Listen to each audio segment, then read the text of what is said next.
Hello and welcome back to Timeless Wisdom. Let me ask you something. Did you know that many older parents end up giving too much after retirement, only to be left with regret? It usually begins with the best of intentions. Maybe you're helping your adult child get back on their feet, offering emotional or financial support, or simply doing what feels normal in a close family. But here's the honest truth. Once you retire, your time, energy, and finances don't bounce back the way they used to. And sometimes even the kindest gestures can slowly chip away at the peace you've spent your whole life building.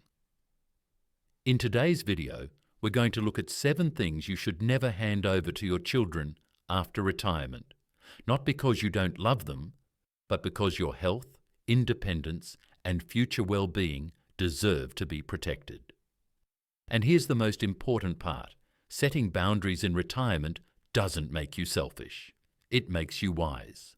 So stick around until the end, because these 7 lessons might just be the key to choosing a retirement that's full of freedom, dignity, and deep, lasting connection, instead of quiet resentment and burnout. If you've ever asked yourself where to draw the line between being supportive and sacrificing too much, this video is definitely for you. Let's get started. Number 1. Control over your financial decisions. One of the most dangerous things you can quietly hand over after retirement is control over your money. And yet many older adults do it without realizing what they've given up, signing over authority to help a child manage bills, handle paperwork, or just take care of things while you rest. But what begins as a gesture of trust can slowly become a shift in power. And once it slips from your hands, it's incredibly hard to take back. It's not about distrust, it's about protection. Your financial decisions are tied directly to your freedom. Where you live, what kind of care you can choose, even how you spend your final years. Giving someone else full control, even someone you love, means handing them the steering wheel to your life. And no matter how close your relationship is, that imbalance can quietly lead to tension, overreach, or even financial abuse. I remember a man named Gerald, 77, who gave his son full access to his accounts because he hated dealing with online banking. At first, it worked fine, but over time, his son began making purchases without asking. Small at first, then larger. I felt like a guest in my own finances, Gerald told me. When he finally spoke up, his son said, "I thought you didn't care." And that hurt even more. The truth is, your money is more than numbers.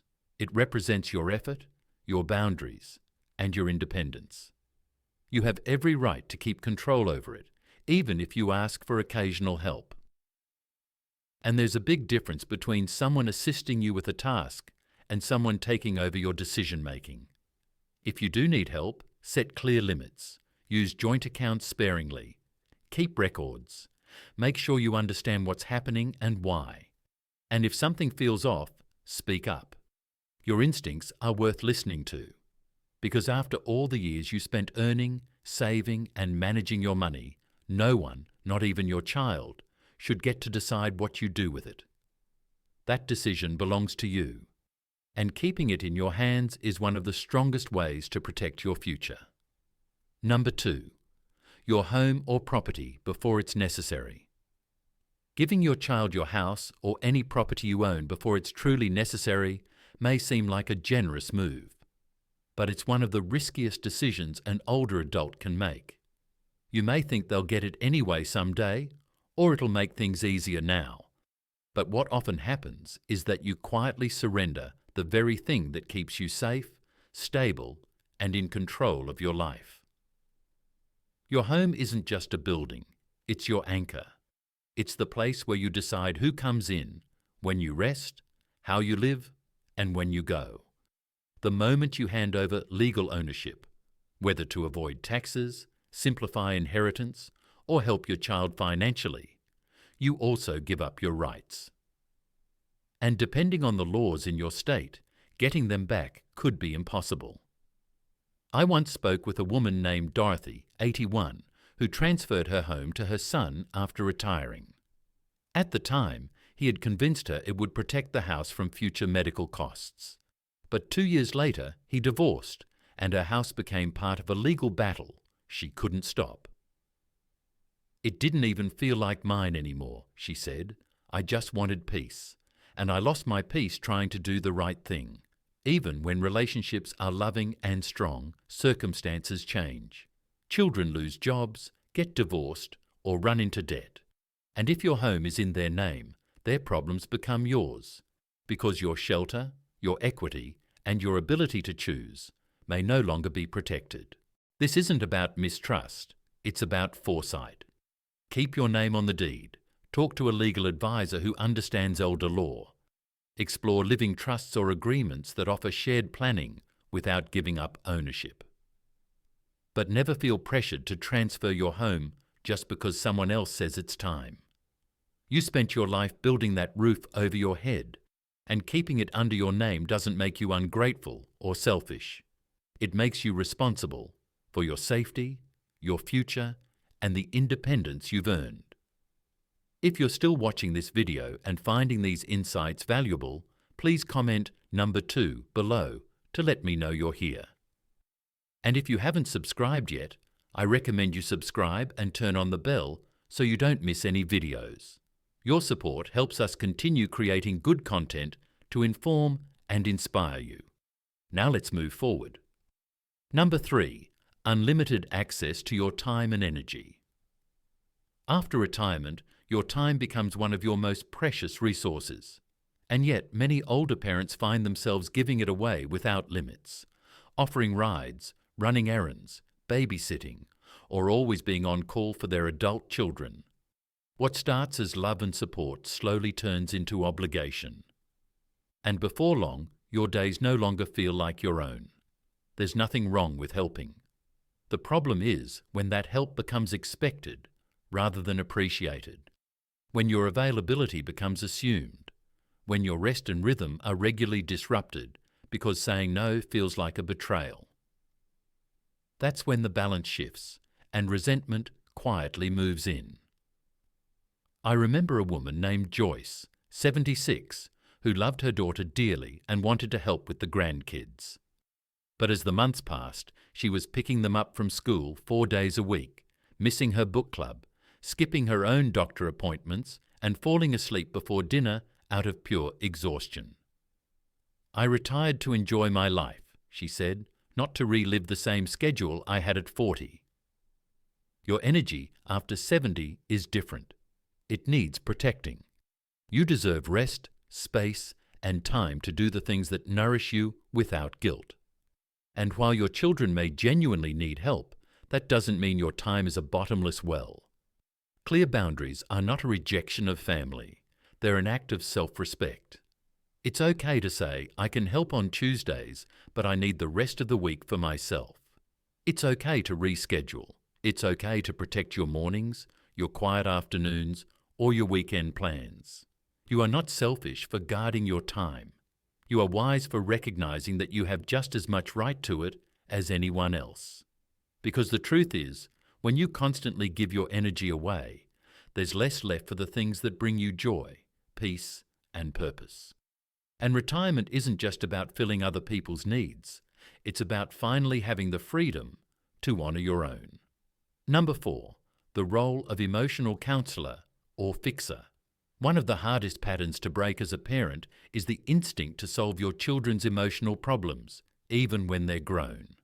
You've spent a lifetime being their anchor, their listener, their shoulder to cry on. But in retirement, constantly absorbing their stress, fear, or disappointment can quietly wear you down. As you age, your emotional reserves become more precious. And when your adult children bring you every crisis, relationship troubles, work drama, financial panic, you may find yourself taking on weight that's no longer yours to carry. It's not that you don't care, it's that your nervous system wasn't built to be a 24/7 therapist. I once met a man named Howard, 78, whose son called almost daily to vent about his failing business. Howard listened, advised, even lent money. But over time, he began losing sleep, feeling helpless, and walking around with a knot in his chest, I started feeling like I was the one drowning, he said, and I wasn't even in the water. That's what can happen when you become your child's emotional emergency room. You absorb every alarm, every fear, every frustration, without having a place to put your own. And the more you take in, the more depleted you become. You're allowed to listen without solving. You're allowed to say, "That sounds hard. I hope you find a way through it." You are allowed to suggest therapy, support groups, or other resources that don't involve your constant emotional labour. Because in this season of life, your peace isn't a luxury, it's your medicine, and protecting it doesn't mean closing your heart. It means keeping your heart whole so you can offer love without losing yourself. If you're still watching this video and finding these insights valuable, please comment number 4 below to let me know you're here. And if you haven't subscribed yet, I recommend you subscribe and turn on the bell so you don't miss any videos. Your support helps us continue creating good content to inform and inspire you. Now let's move forward. Number 5. Direct responsibility for raising grandchildren. Many older adults step into the role of caretaker for their grandchildren with love and willingness.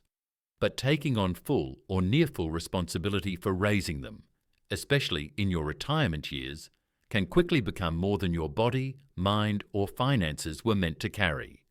What often begins as just helping out becomes an unspoken expectation, and suddenly your retirement is no longer your own. Caring for young children is physically demanding. It affects your sleep, your diet, your stress levels, and your ability to keep medical appointments or tend to your own needs. And emotionally, it can feel like being pulled back into a life stage you already lived once, when what you need now is rest, stability, and time to reflect and enjoy. I remember a woman named Linda, 73, who agreed to watch her toddler grandson just for the summer. But the months turned into years, and she found herself once again packing lunches, managing tantrums, and walking the floor at night when he had a cold. "I love him with all my heart," she said, "but I'm tired. I didn't realize how much I'd lose. The guilt is real, the love is real, but so is the cost." Raising children is a full-time job, and unless you've truly planned for it and chosen it freely, it can quietly erase your space to grieve, to travel, to rest, or even just to think your own thoughts. If your child is in a situation where they need support, explore other solutions first. Can help be shared among family? Can outside childcare be involved, even part-time? Can you offer specific hours or days rather than being on call indefinitely? Boundaries are not rejection, they're clarity. You've spent decades caring for others, and while grandchildren are a deep joy, you are not required to start all over again in your 70s and 80s. It's okay to say, "I'll love them, guide them, and support where I can, but I cannot raise them." That truth may be hard, but it may also be the healthiest decision for everyone involved. Number 6. Your retirement savings or emergency funds. One of the most generous and most dangerous things you can give your child after retirement is access to the money you've spent your whole life building. Whether it's dipping into your retirement savings to pay off their debt, covering their mortgage just for a while, or handing over cash during one of their emergencies, the effect is the same. You chip away at the very foundation meant to protect you. It's natural to want to help. It feels like love. It feels like support. But here's the part no one talks about. Once that money leaves your account, it rarely comes back. And if your health declines, your expenses rise, or something unexpected happens, the financial cushion you thought would be there may be gone. That's not just risky, that's dangerous. I once spoke with a man named Henry, 80, who loaned his son nearly $30,000 over 5 years. It wasn't all at once, just small amounts here and there. First for car repairs, then credit card bills, then a business idea. "I thought I was helping," Henry said, but I was emptying the tank I was supposed to retire on. And it's not just the money, it's the emotional toll of wondering whether you'll have enough for your future. The silent anxiety that creeps in every time you visit the pharmacy, the doctor, or open a bill. That stress alone can affect your sleep, your mood, and your quality of life. You are not a bad parent for saying, "I need to protect my savings." You are not selfish for drawing a firm line between generosity and survival. Your children can rebuild their finances. You may not have the same window of time or health to rebuild yours. If you truly want to help, set a limit and stick to it. Offer guidance before offering money. Encourage them to explore loans, payment plans, or other support systems. And remember, preserving your financial independence isn't just for you. It ensures you won't have to rely on your children later, something many of them quietly fear just as much. If you're still watching this video and finding these insights valuable, please comment number 6 below to let me know you're here. And don't forget to subscribe and turn on the bell so you never miss a video. Number 7. Decision-making power over your life plans. After retirement, your needs, routines, and priorities shift, and you deserve the freedom to make choices that reflect who you are now, not who others think you should be. But one of the most subtle ways older adults lose control is by allowing their adult children to start making decisions for them instead of with them. This doesn't usually happen overnight. It often begins with small suggestions. Why don't you move closer to us? You shouldn't drive anymore. It's time to downsize. And while some of these ideas may be offered with love, when repeated without listening to your needs, they start to feel more like directives than care. I once knew a woman named Elaine, 79, who moved out of her home to live near her daughter's family across the country. It made sense on paper. More help, closer to grandkids, simpler living. But within 6 months, she felt like a stranger in her own life. It wasn't my town, my church, my doctor, or my friends, she said. I thought I was choosing connection, but I lost my place. Your life doesn't have to fit someone else's vision in order to be valid. You are still the author of your story. And just because your children have opinions, or even worries, doesn't mean they get to dictate where or how you live, what you do with your time, or how you shape your final decades. That's not to say you shouldn't listen. It's wise to consider feedback, especially about safety or support. But decisions like where to live, what kind of care you want, or how much independence to maintain should ultimately reflect your values. Retirement is not the end of your authority. It's a time to reclaim it, to be thoughtful about your future while standing firmly in the present. Because once you let someone else steer your ship, it becomes harder and harder to turn it back around. Protect your right to decide. Speak clearly. Write things down. Ask questions.